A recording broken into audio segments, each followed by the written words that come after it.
Assalamualaikum warahmatullahi wabarakatuh.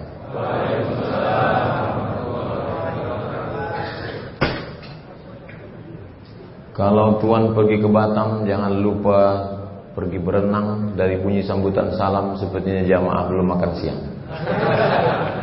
Apa kabar semua bapak-bapak? Sehat?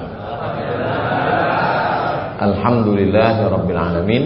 Allahumma shalli ala Sayyidina Muhammad wa ala ali Sayyidina Muhammad. Yang sama kita hormati Bapak GM, pegawai, pejabat, karyawan, keluarga besar PLN. Hadir juga bersama kita guru kita Al-Mukarram Al-Ustaz Luqmanul Hakim beserta tim Monzalan dari Pontianak. Yang tidak disebut namanya, sahabat-sahabat kita semua, ada Pak Sarwanto, sahabat-sahabat dari Batam. Insya Allah semua yang hadir dimuliakan Allah Subhanahu wa ta'ala. Amin ya rabbal alamin. Mengapa jamaah haji terbesar di dunia, tapi juga tingkat, aduh gak enak ngomongnya nih. Kenapa jamaah hajinya, jamaah umrohnya terbesar di dunia, tapi juga judi online-nya, website pornonya, dan kemudian game online-nya, dan juga korupsinya hampir sama tingginya di dunia. Ini yang Ustaz bicarakan ini di mana? Konoha, bukan di Indonesia. Kenapa bisa begitu? Kok bisa? Mestinya kan idealnya kalau orang ibadahnya bagus, berarti maksiatnya turun gitu. Ini kok bisa ibadahnya tinggi, maksiatnya juga tinggi? Maka salah satu penyebabnya itu adalah karena dia membagi dua. Ini ibadah saya, ini kerja saya. Dibaginya dua. Ini ibadah saya, ini kerja saya. Kalau pas lagi ibadah, ya ibadah. Kalau pas lagi kerja, ya kerja. Itulah salah satu sebabnya. Makanya pada saat dia beribadah, dia memang betul-betul fokus beribadah. Nangis sekeliling Ka'bah itu, ya Allah, ya Allah. Tapi nanti pas lagi kerja, halalkan segala cara. Jadi kalau ada orang yang nanya, kok korupsi, kok nipu, kok bohong? Ya nanti kan bisa kita cuci di Mekah. Ini haram bro. Ya kita bayar ke Basnas 2,5% kan jadi halal. MUI nggak ada ngomong, Komisi Fatwa nggak ada ngomong. Terus dia dapat itu dari mana? Ya menurut dia ini hasil perenungan saya. Padahal itu adalah alladzi waswisu fi sudurin nas minal jinnati wan nas. Kalau yang berbisik itu jin, itu cukup kita bacakan auzubillah ayat kursi selesai. Tapi kalau yang berbisik itu wan nas, mau kita pukul pakai kursi, ya dia punya kursi. Maka salah satu sebabnya adalah karena membagi dua. Ini ibadah saya, ini kerja saya. Kalau pas lagi saya kerja, saya tidak beribadah. Tapi kalau pas lagi saya beribadah, maka saya fokus beribadah. Ini masjid, ini tempat ibadah. Sedangkan yang di sana itu kantor, itu tempat bekerja. Kalau pas lagi di kantor ya bekerja, pas lagi di masjid ya beribadah. Ustaz kok nunjuknya ke sana? Ya nggak mungkin saya nunjuk PLN kan? Nggak. Dijaga juga perasaan orang kan? Jadi yang betul itu gimana Pak Ustaz? Yang betul itu adalah kerjaku adalah ibadah. Dan ibadahku itu adalah kerjaku. Ibadahku itu kerjaku. Kenapa mesti ada tes urin bagi pilot pesawat? Saya ketika membaca berita itu tes urin pilot pesawat, bahkan ada oknum pilot ternyata lagi fly. Kalau orang di bumi mau fly itu maklum dia mau ke atas, dia sudah di atas mau fly. Saya sebelum baca berita itu saya nggak takut naik pesawat, tapi setelah membaca itu, wah, ini kalau dia nggak lulus tes urin dia fly di depan, kita melayang ini di belakang. Untungnya kita ini memang itulah hebatnya ajaran Islam ini, husnuzon. Kita husnuzon. Gak pernah kita ketuk pintu pilot itu nanya, gimana fly nggak? Penting kita husnuzon aja bahwa dia sehat. Jangan lupa, pilot juga manusia. Seandainya dia menganggap bahwa kerja saya ini ibadah, maka dia tidak akan jahat, tidak akan curang. Dan ketika dia bawa pesawat, dia sedang menghantarkan kiai di dalam. Di dalam pesawatnya itu ada pimpinan pondok pesantren. Di dalam pesawatnya itu ada habib. Di dalam pesawatnya itu ada orang soleh yang sedang bayar zakat. Di dalam pesawat itu ada suami yang sedang mencari nafkah. Kok Ustadz nggak bilang di dalam pesawatnya itu ada Ustadz? Kebetulan saya naik pesawat lain. Kerja saya ini adalah ibadah saya. Pas saya lagi sedang ceramah di Masjid Raya Senapelan, Pasar Bawah, Pekanbaru, Riau, malam kajian rutin, datang bapak-bapak. Ustaz Somad, ya, saya ini dari Kanwil BPN, Badan Pertanahan Nasional. Ada apa Pak? Ini hari ulang tahun BPN, kami tidak merayakannya di hotel, kami rayakan di masjid dengan mendengar tausiah Ustaz. Oh, langsung berubah judul ceramah malam itu, cerita tentang tanah.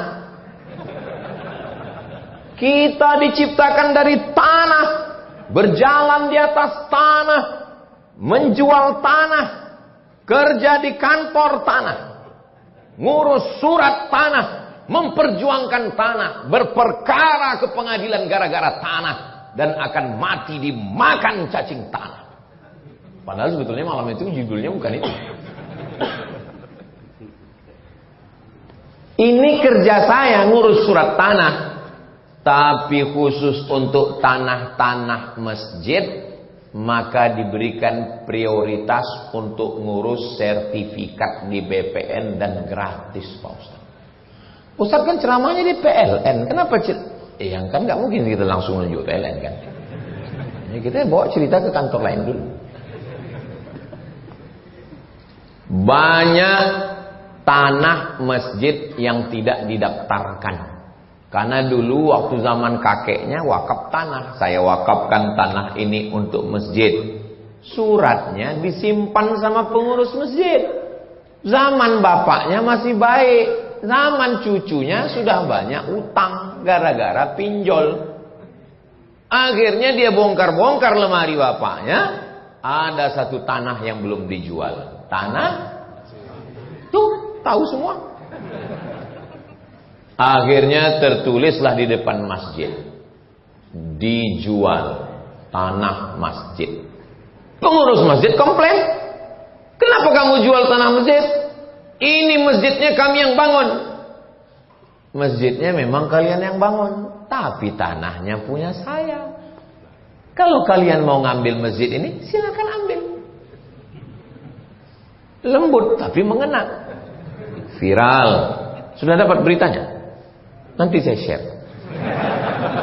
Tentang tanah masjid dijual. Gara-gara apa? Gara-gara nggak diurus. Coba kalau itu diurus dan disosialisasikan. Sudahkah surau langgar musola pondok Anda disertifikatkan? Sertifikat sehingga namanya tidak lagi nama person, nama orang, tapi sudah nama yayasan. Sudah nama masjid. Kenapa pengurus nggak mau ngurus? Karena menganggap semua manusia baik. Kenapa nggak mau ngurus? Karena menganggap berurusan ke kantor-kantor ribet, jelimet, susah, payah. Tapi kalau dibuat iklannya untuk sertifikat rumah ibadah, untuk urusan tanah masjid, surau, pondok, langgar dan musola, dimudahkan. Kerja saya adalah ibadah saya, dan ibadah saya adalah kerja saya. Makanya ada pepatah mengatakan sekali dayung 2-3 hari pegelnya nggak hilang-hilang. Dia memang sekali dayung, tapi 2-3 pulau terlampaui. Kerjanya dapat sebagai pegawai ASN pemerintah, dia dapat gaji oleh negara dan rezekinya itu halal karena dia ngurus orang 8 jam dia kerja. Dan sebagai seorang yang muslim, dia dapat pahala. Kenapa? Memudahkan urusan tanah. Ustaz kok membahas tanah? Ya memang kita dari bawah, tanah dulu. Habis itu baru listrik. Listrik masjid, listrik musola, listrik surau. Itu kalau dimudahkan.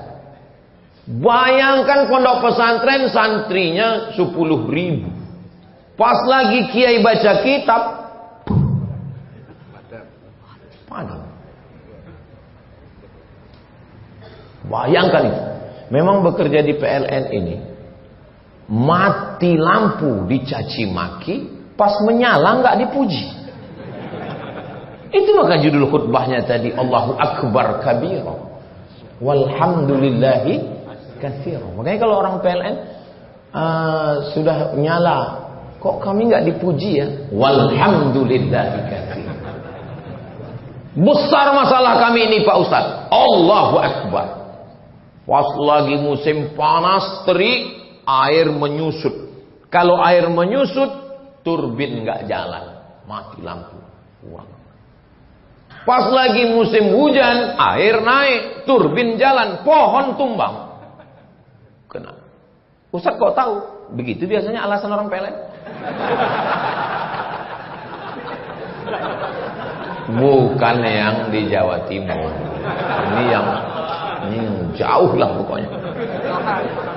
Saudara yang dimuliakan Allah SWT, bayangkan berapa mata yang bisa melihat baca Quran dari maghrib ke isya. Berapa pahala yang mengalir untuk general manager. Masya Allah. Memang perasaan itu mesti dimainkan, dia jatuh sekali naik. Jadi kalau kita menganggap ini memang kerja saya, tapi ini ibadah saya. Gara-gara memisahkan antara ini ibadah, ini kerja, akhirnya orang ada yang sangat khusyuk waktu ibadah. Waktu dia ibadah itu takut sekali sama Allah. Matanya nggak pernah kesana kemari. Gatal kepalanya, tengkuknya nggak dia garuk. Karena dia takut. Karena saya sedang ibadah. Tapi di kantornya, nggak usah diceritakan. Nanti kalau diceritakan, ini Ustaz ini kayak nyindir saya. Ini kayaknya dapat bocoran ini. Kunci dengar ceramah Ustaz Somad itu satu, jangan tersinggung. Ada beberapa jamaah saya ceramah tersinggung, pulang, meninggal.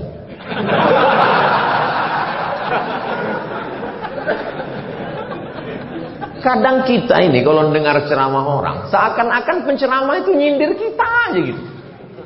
Seakan-akan nggak ada jamaah lain, seakan-akan kita berdua aja sama dia. Ustaz kok tahu? Saya kalau dengar ceramah perasaan saya gitu. Kita yang lagi diuji dengan ilmu, dengan popularitas, viral gitu. Ini nyindir aku nih bilang. Saya tengok mukanya, nyindir. Padahal sebetulnya Ustaz itu nggak tahu juga ya, bisa jadi nyindir juga. Jadi sebetulnya kita ngaji itu untuk melembutkan hati, untuk menyadarkan diri bahwa kita bukan apa-apa dan bukan siapa-siapa. Makanya saya tidak selamanya 1 bulan itu saya khutbah. Ada pekan kedua itu memang saya kosong, nggak khutbah. Nggak khutbah. Jadi saya sengaja datang ke masjid untuk mendengarkan khutbah. Jangan selamanya ngomong, tapi sekali-sekali juga mendengar, wahai Ustaz Somad. Maka saya datang mendengar khutbah.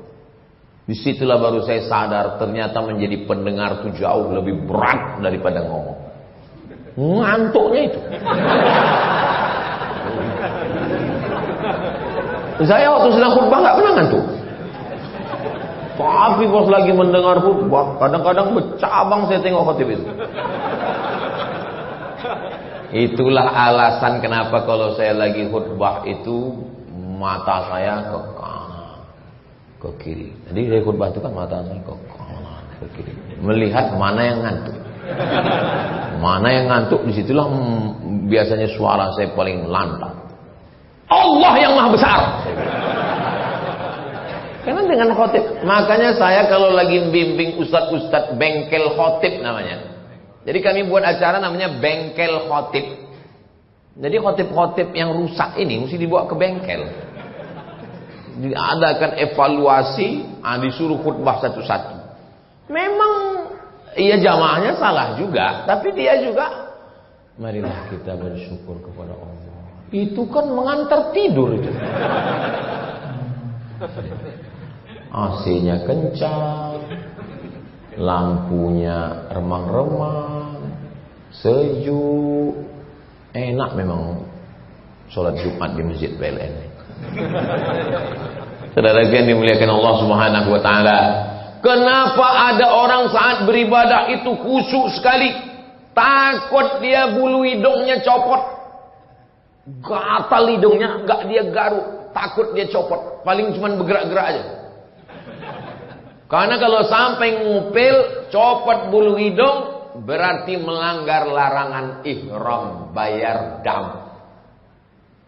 Apalah salahnya mencabut bulu hidung? Kalau dipikir-pikir ya, bulu hidung dicabut, kan hidung sendiri, bukan bulu hidung orang.